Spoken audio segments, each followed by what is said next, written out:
हमारे साथ इस वक्त जुड़ चुके हैं किरण। गुड मॉर्निंग, कहाँ से बात कर रहे हैं? हेलो। हाँ किरण, बताएं कहाँ से बात कर रहे हैं? सर, मैंने टाटा मोटर्स के 800 के भाव पे 2 शेयर लिए हैं। 839 ना, आपका 839 का भाव आपने दिया है। हाँ, 839 है सर। 839 का भी है और एट दो दो अकाउंट है। दोनों में भी लॉस है। अच्छा, एक दूसरा शेयर कौन सा बताया आपने? हेलो। आवाज आपकी दिख रही है। चलिए, 839 के भाव पे टाटा मोटर्स इन्होंने लिया हुआ है, यहाँ पर नुकसान यहाँ पर झेलते हुए।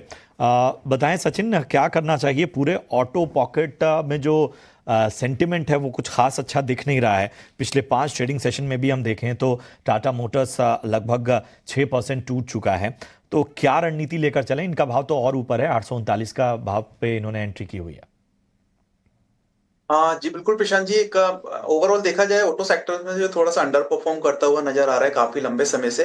एंड 810 के आसपास में ही एक हर्डल था, एक रेजिस्टेंस जोन था जिसको ये सरपास नहीं कर पाया, और अराउंड दैट लेवल से ही जो है वो वापस से सेलिंग प्रेशर हावी होता हुआ नजर आया है। हालांकि इंपॉर्टेंट सपोर्ट्स थे करीब 775 के आसपास के, 770 के आसपास के, वो भी स्टॉक्स ने यहाँ पर daily as well as weekly charts पर ब्रेक किए हैं।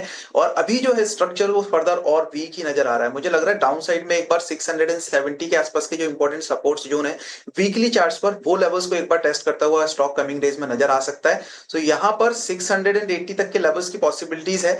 अब अगर ये चाहे तो 680 के बिलो के स्टॉप लॉस के साथ पोजीशंस को होल्ड कर सकते हैं। अदरवाइज यहाँ पर ही एग्जिट करने की सलाह रहेगी at the current market price which is trading near around 740। ठीक है, तो आपको एक अहम सलाह यहाँ से निकल जाने की सलाह आपको मिलती है। 760 के स्तर को ध्यान में रखिए। गौर हमारे साथ इस वक्त जुड़ चुके हैं। अभी कहाँ से बात कर रहे हैं? Good morning. जी, गुड मॉर्निंग सर। मैं दिल्ली से बात कर रहा हूँ। जी बताइए, किस स्टॉक पे आपका सवाल है और साथ ही नजरिया जरूर बताइए। अच्छा जी, सर मेरे को 2 शेयरों के बारे में पूछना था। एक अशोक लेलैंड और एक कोल इंडिया। ठीक है, अशोक लेलैंड किस भाव पे लिया है? किस पे? कौन सा शेयर सर? अशोक लेलैंड किस भाव पे लिया आपने? अशोक लेलैंड ले रखा है 233 पर। अच्छा, और कोल इंडिया? और कोल इंडिया ले रखा है सर 450 पर। अच्छा, दोनों पे 6 मंथ का नजरिया है मेरा। ठीक है सचिन, अशोक का लेलैंड 233 के भाव पे इन्होंने लिया हुआ है और कोल इंडिया 400 के ऊपर की इनकी खरीद है। बताइए दोनों स्टॉक पे क्या रणनीति लेकर आगे चलें? 6 महीने का इनका व्यू है।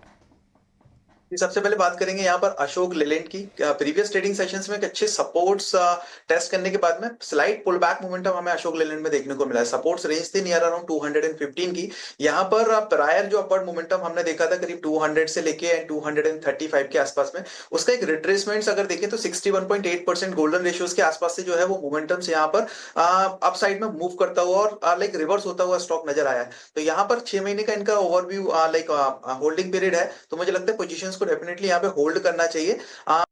प्रोफेशनली बेसिस पे एक स्टॉप लॉस यहाँ पे सजेस्ट करूंगा नियर अराउंड 205 का। उसके स्टॉप लॉस के साथ में पोजीशंस को होल्ड रखिए। अपसाइड में जैसे 225 के आसपास के लेवल्स ब्रेक होते हैं तो फिर पॉसिबली यहाँ पर जो मोमेंटम है वो करीब 240 250 तक के लिए कंटिन्यू होता हुआ नजर आ सकता है अशोक लेलैंड में। सो पोजीशंस में बने रहने की सलाह रहेगी।